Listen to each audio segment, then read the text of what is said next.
Praise lord. యూట్యూబ్లో ఈ వాక్యం వింటున్న ప్రతి ఒక్కరికి మన ప్రియమైన యేసుక్రీస్తు నామములో శుభములు తెలుపుకుంటున్నాను.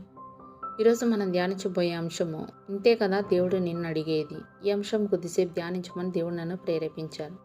అయితే ఈ వాక్యం మీ దాకా చేరింది అంటే ఖచ్చితంగా దేవుడు మీరు ఈ వాక్యం వినాలని కోరుకుంటున్నాడు. కనుక వాక్యం ఎక్కడ స్కిప్ చేయకుండా పూర్తిగా వినండి. దేవుని ఆశీర్వాదం పొందుకోండి. ఇక మన వాక్యంలోకి వెళ్ళిపోదాం. మీకా గ్రంథం 6వ అధ్యాయం 8వ వచనం చూసినట్లయితే, న్యాయముగా నడుచుకొనుటయు, కనికరమును ప్రేమించుటయు, దీన మనసు కలిగి నీ దేవుని ఎదుట ప్రవర్తించుటయు, ఇంతే కదా యెహోవా నిన్ను అడుగుచున్నాడు. ఆమేన్. ఎవరైనా దేవుణ్ణి గొంతెమ్మ కోరికలు కోరడం మనకు తెలుసు. మనుషులు దేవుణ్ణి ఎందుకు ప్రార్థన చేస్తారు? ఏమని ప్రార్థన చేస్తారు? ప్రార్థన మొదలుపెట్టిన దగ్గర నుండి ముగించే వరకు అన్నీ అడగడమే. అసలు ప్రార్థన అంటే అడగడమే అనుకుంటారు. ఎందుకంటే బైబిల్లోనే ఉంది కదా, అడుగుడి మీకు ఇవ్వబడునని. ఒక పాస్టర్ దేవుణ్ణి 100 కోట్ల రూపాయలు ఇవ్వమని ప్రార్థన చేస్తాడు. ఇంకో దైవజనుడు మినిస్ట్రీని గొప్పగా ఆశీర్వదించమని అడుగుతాడు. ఒక సువార్థికుడు సేవకు ఒక కారు ఇవ్వమని అడుగుతాడు.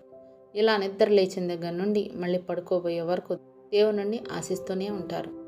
అసలు మనం దేవుణ్ణి ఏం అడగాలో ఏం అడగకూడదో మనకు తెలియదు. మనం దేవుణ్ణి ఏం అడిగినా అది మన కోసమే స్వార్థంతో అడుగుతాం. నాకు అది దయచేయ, ఇది దయచేయ అని మన సుఖం, మన సంతోషం కోసమే అడుగుతాం. అడుగుడి మీకు ఇవ్వబడను అన్న వాక్యం ఆధారం చేసుకొని ఏదంటే అది అడుగుతాం. అందుకే దేవుడు మనకి ఇవ్వడం లేదు. గమనించారా? యాకోబు పత్రిక 4వ అధ్యాయం 3వ వచనం చూసినట్లయితే, మీరు అడిగినను మీ భోగముల నిమిత్తం వినియోగించుటకై దురుద్దేశంతో అడుగుదురు కనుక మీకేమీ దొరకటలేదు అంటూ పరిశుద్ధ గ్రంథంలో రాయబడి ఉండడం చూస్తున్నాం. ఇశ్రాయేలీయులు రాజు కావాలని, సొలొమోను జ్ఞానం కావాలని దేవుణ్ణి అడిగి పొందినా కూడా దానివల్ల వారు ఎలాంటి ప్రయోజనం పొందలేదు. అసలు మనం అడక్క మునిపే మన అక్కర్లను ఎరిగిన దేవుణ్ణి ఏం అడగాలి? ఇదంతా మానవులుగా మనకుండే కోరికల ప్రభావమే. ఎంతసేపటికి మనం దేవుణ్ణి అడగడమే తప్ప దేవుడు మన నుండి ఏం ఆశిస్తున్నాడో అన్న దాని గురించి ఎప్పుడూ ఆలోచించం. అయితే దేవుడు కూడా అడుగుతున్నాడు, ఆశిస్తున్నాడు.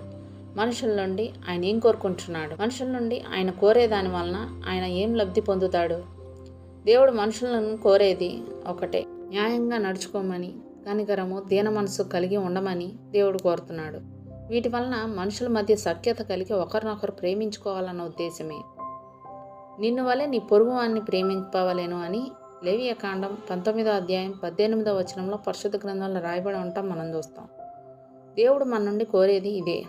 అపోస్తలుడైన పౌలు గలతీయులకు రాసిన పత్రిక 5వ అధ్యాయం 14వ వచనంలో కూడా చూసినట్లయితే, ధర్మశాస్త్రం అంతయు నిన్ను వలె నీ పొరుగువానిని ప్రేమించుము అన్న ఒక్క మాటలో సంపూర్ణమై ఉంది. నీ పొరుగువాన్ని ప్రేమించడమే ధర్మశాస్త్రం నెరవేర్చడం అని దేవుడు